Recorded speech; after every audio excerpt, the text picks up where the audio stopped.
Hello, this is Pocho Salcedo, and I am glad to have you with us in Latin America and across the continental United States and Hawaii. Today, we're taking you from New York on a journey that explores what lies behind the headlines. Welcome to the DNA of the news.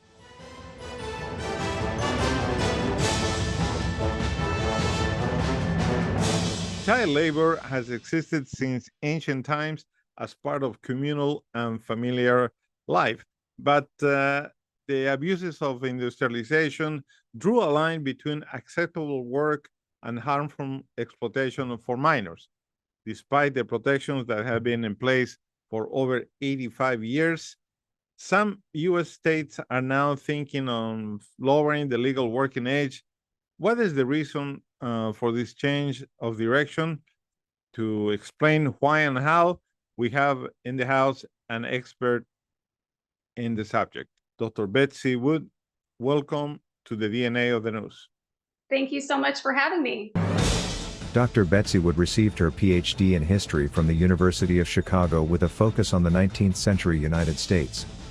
Her research examines how the conflict over slavery shaped the development of American labor, law, politics, and ideas on the South and the North of the USA. Her book Upon the Altar of Work, Child Labor and the Rise of a New American Sectionalism, was published in September 2020 as part of the Working Class in American History series. She has written opinion articles in the New York Times, the Washington Post, The Conversation and many other newspapers across the country. She has worked for various social justice organizations. Dr. Wood is presently Assistant Professor of History at Bard Early College in Newark, New Jersey.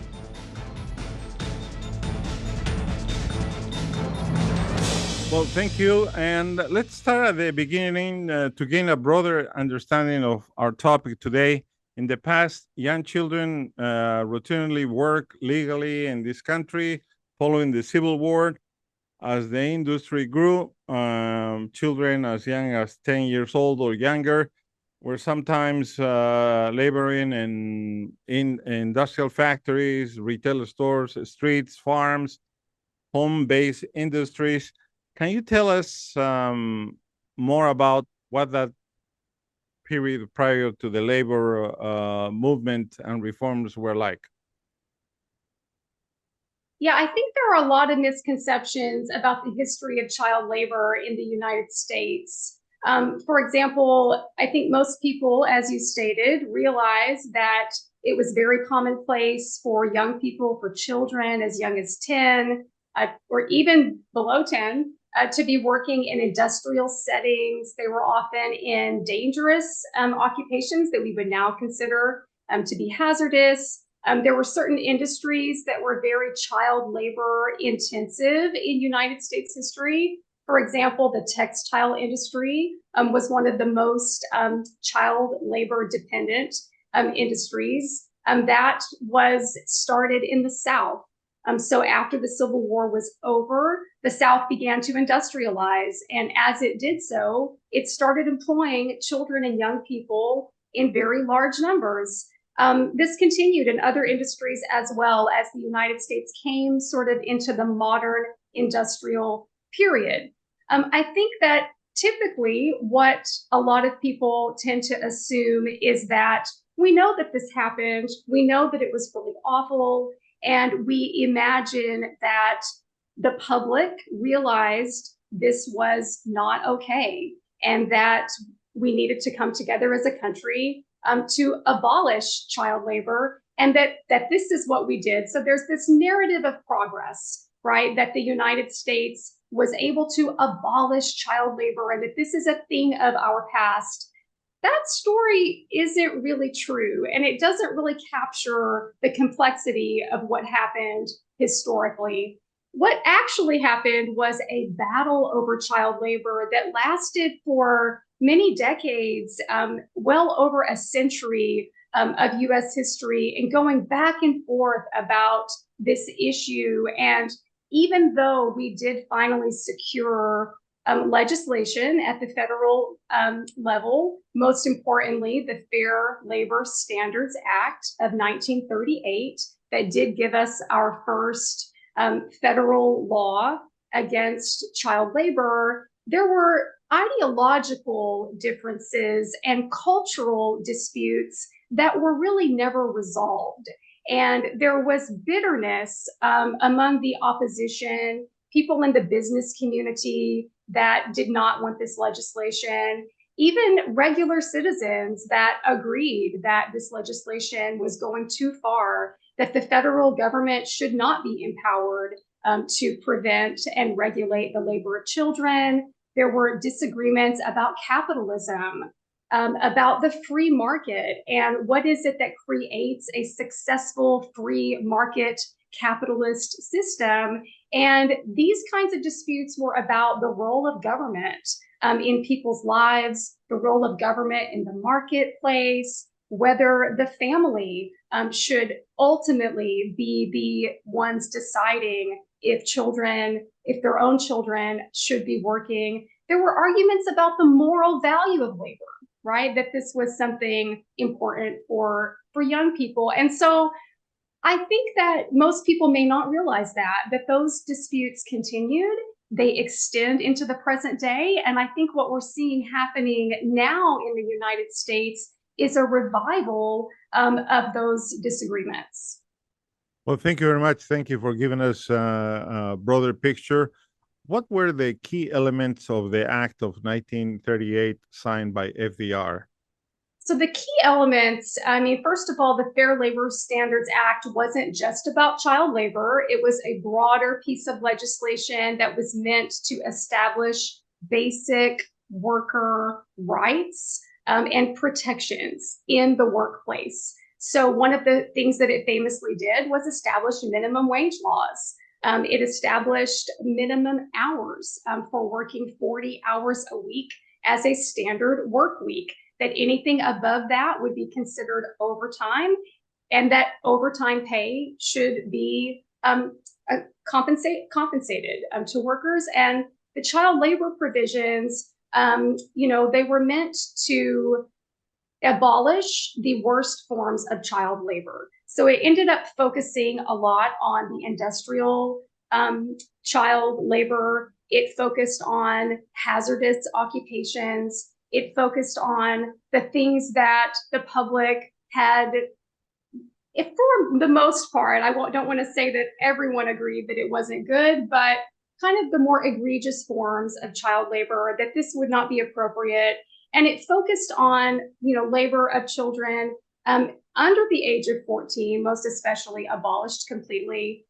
For 15, 16, and 17-year-olds, there was a little bit more nuance in the laws. However, even 16 and 17-year-olds were considered by the federal law, the Fair Labor Standards Act, to be distinctive from adults, and that they developmentally had needs that were different from adults. And the priority of education became kind of the centerpiece for the recognition in federal law that young people should be in school and not in the factory. There were some loopholes in the Fair Labor Standards Act, so it was by no means a comprehensive piece of legislation. For example, it left largely untouched agriculture. And so even to this day, child labor in agriculture is far less regulated than other forms of child labor. So what we're seeing happening now are state level loosening of child labor laws.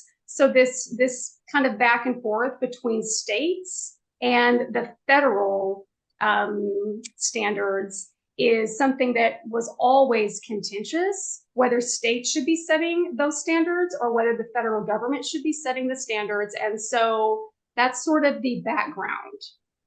Well, thank you very much. The recent wave of to weaken the American child labor protection is really going on right now. It started in 2022, but it's not the first time.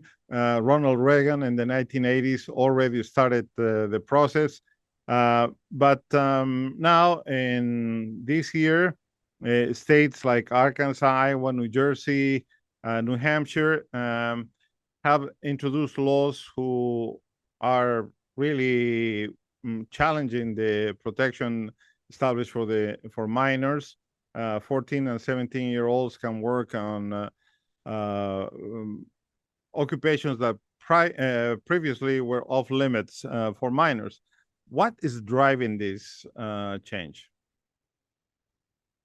I think there are several things that are happening. I mean, on the one hand, the argument that we're hearing from business groups and from industry themselves who want these laws to be loosened is that there is a tight labor market. They're arguing that they're having difficulty finding workers to fill jobs.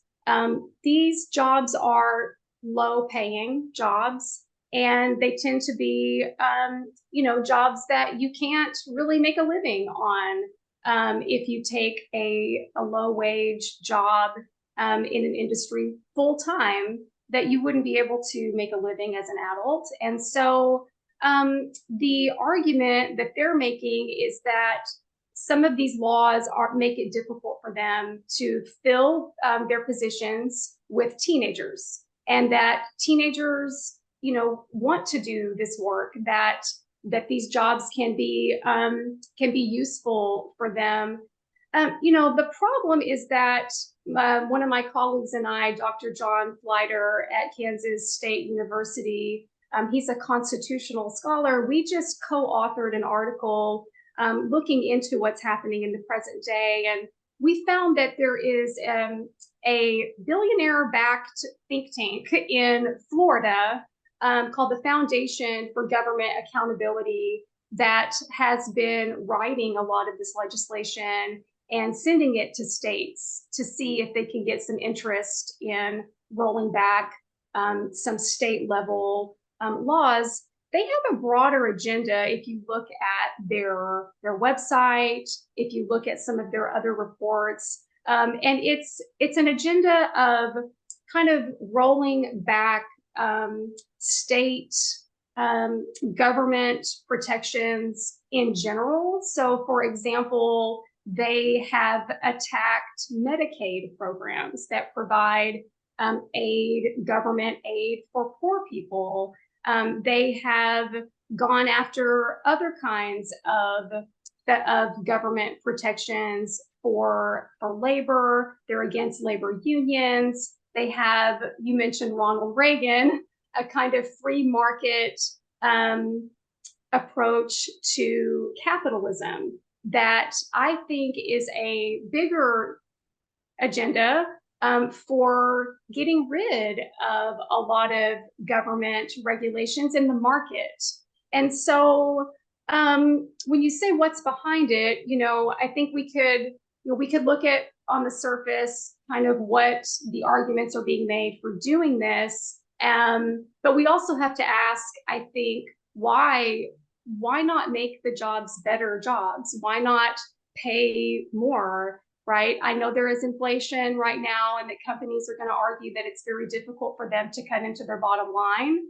However, I think I'm not very sympathetic to the argument that we need a teen labor force so that we can pay them less. I don't think that is, I don't find that to be a very sympathetic argument.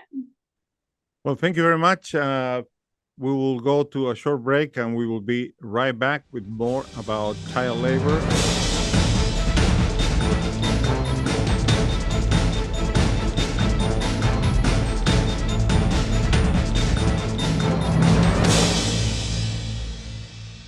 And we are back with Betsy Wood. Dr. Betsy Wood joins us from Jersey City in the state of New Jersey. Dr. Wood, you author the book Upon the Altar of Work, a book that explores the development of child labor in the United States and the different perspectives of the North, the South, and that have to deal with the fundamental American values such as work, the market, freedom, and the role of government. Tell us a little bit about your book.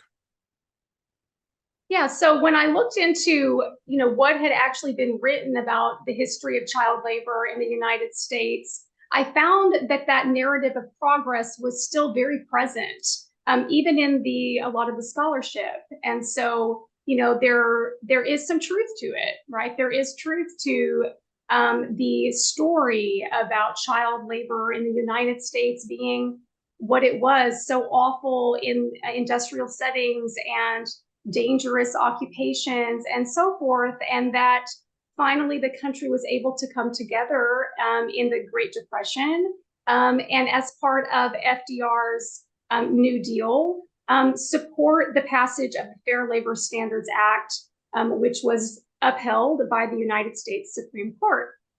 Yes, on the surface, that happened. However, I was more interested in looking at why did it take so long? What were the debates around that issue?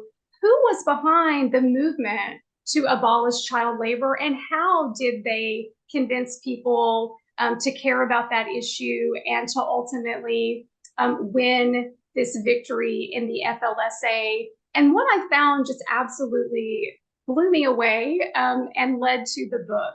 And that is that the issue of child labor was deeply connected to the conflict over slavery in the United States. And so the United States fought a civil war over the issue of slavery, the enslavement of 4 million African Americans in the South.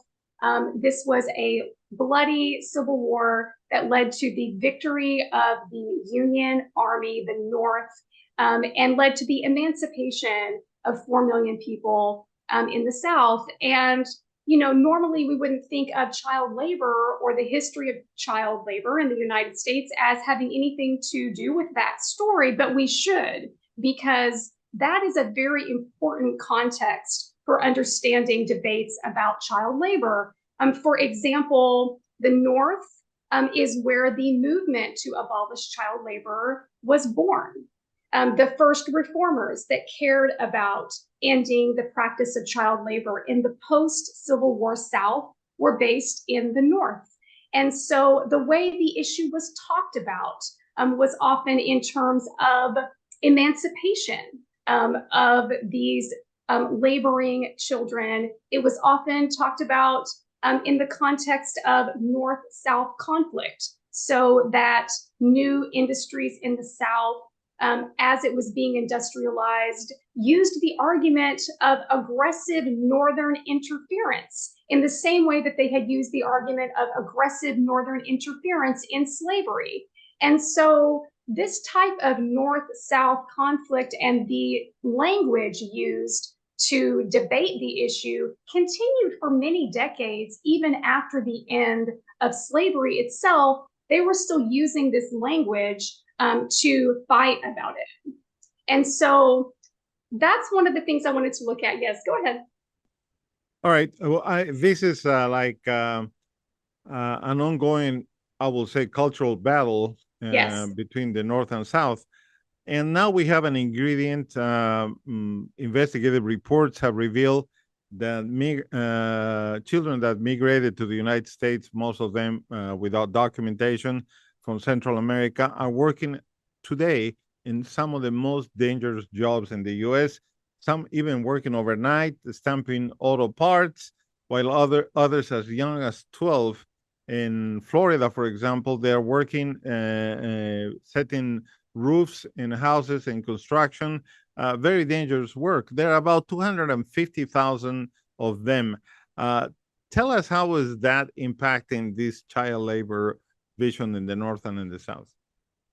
Yes, I was so struck by Hannah Dryer's investigative report in the New York Times, where, you know, she had gone in to investigate child labor conditions, thinking that she was going to find mostly, you know, retail and restaurants. And instead, as you stated, she found that migrant children, at least 300,000 alone since Biden became the president, are in factory jobs, industrial jobs, dangerous jobs, you know, working full time in the kind of child labor that we thought no longer was happening in the United States of America. And so, you know, to answer your question, I think this is labor that's really happening in the shadows that a lot of people were not aware that it was happening. I am hoping to see that now that there is more awareness about it, that there can be more of a public outcry about this. I know that her report has led to a lot of renewed attention. We haven't seen any movement on child labor protections at the federal level in a really long time. It is long overdue for there to be new protections. I think we have to look at what's happening specifically with migrant children. And I think, we can look at bolstering federal legislation. For example, we have the CARE Act that is trying to close some of the loopholes in the Fair Labor Standards Act that there is, hasn't been enough support for in Congress. But this could be a good time to push through something like that. It could be a good time to look at what's happening with immigration policy as well. Why is this being allowed to happen? Why are these children separated from their parents in many cases? Why are they being given to sponsors that do not care for their well-being? Why isn't there more of an oversight over this happening? And so I think awareness is an important first step, but obviously we have to do a lot more. Dr. Wood, we've been talking about the United States and the participation of children in the labor force. What is the status of the other industrialized nations in general? Well, one of the things we know has happened since the global pandemic is that child labor actually went on the rise essentially everywhere. And so I know a lot of organizations in Washington, D.C. that work on this issue internationally were very concerned about what they were seeing happen in terms of sheer numbers of child labor. It's a very difficult thing to track. So probably what they're seeing is even worse in reality. And so there's a lot of concern on the ground about globally. This issue is certainly not getting better. It's been getting worse since the pandemic. And the standards set forth by the ILO, for example, there are countries that obviously embrace those values and that want to be part of that, but the reality on the ground is sadly very different. Well, and I want to talk to you a little bit about the International Labor Organization. In the United States, you pointed out we have these agreements between the states and the federal government regarding this issue of child labor standards, what is allowed, what is not allowed. But the United States also is a founding member and under the International Labor Organizations, it has certain obligations. How those international standards inform our labor laws? Well, the ILO was born out of the same moment. And so, it's actually a little earlier in 1919, after World War I, is when the ILO standards were first shaped. So it's coming out of the same moment when reformers in the United States were, deeply focused on the issue of child labor. They had not won any significant federal legislation at that point. So they were pretty discouraged after the end of World War I with the establishment, whenever the ILO was established. And so you had labor unions that were involved. Samuel Gompers from the AFL was deeply involved in the founding of the ILO. They had been trying to get some federal legislation in the United States going all the way back to 1906, and it failed because there wasn't enough support for it. They tried again in 1916 and during World War I, and they did manage to get something called the Keating-Owen Bill that Woodrow Wilson supported. It passed. Everybody was excited. The Supreme Court of the United States said it was unconstitutional. And so they were back to the drawing board. They tried again. At the same time that the ILO was established in 1919, they got the child labor tax law to tax the products of child labor. And the Supreme Court, that was very pro-business at that time, said, sorry, that one is also unconstitutional. They were back to the drawing board again. And so, it wasn't until the 1938 Fair Labor Standards Act that there was any meaningful federal legislation against child labor. So the ILO, I think, reflects one thing I appreciate about it is that it reflects the reason why that child labor is harmful for the development of children, for robbing young people of a childhood, for robbing them of education and a proper development, for anything that interferes with that development. And I think it even includes something along the lines of joy or play. And that was another piece of the movement to end child labor, was that it's not just about something that's harmful, that this labor is harmful. Yes, that is true. But at the same time, focusing on what do young people actually need to be healthy and to have a proper development, and play is the opposite of labor. And I think that's an important piece of it when thinking about what young people need and how do they thrive and have a proper development, and why is this something that we should care about. Dr. Wood, it's been a pleasure having you here. Thank you very much. I know half an hour doesn't make justice to this subject. Thank God we have your book at hand, Upon the Altar of Work, and we can surely get it in all the libraries across the United States and elsewhere. So please come back to the show. This is not by any means a settled issue. So there will be more to be explored and to talk about in the near future. Thank you very much. Thank you so much for having me. My pleasure.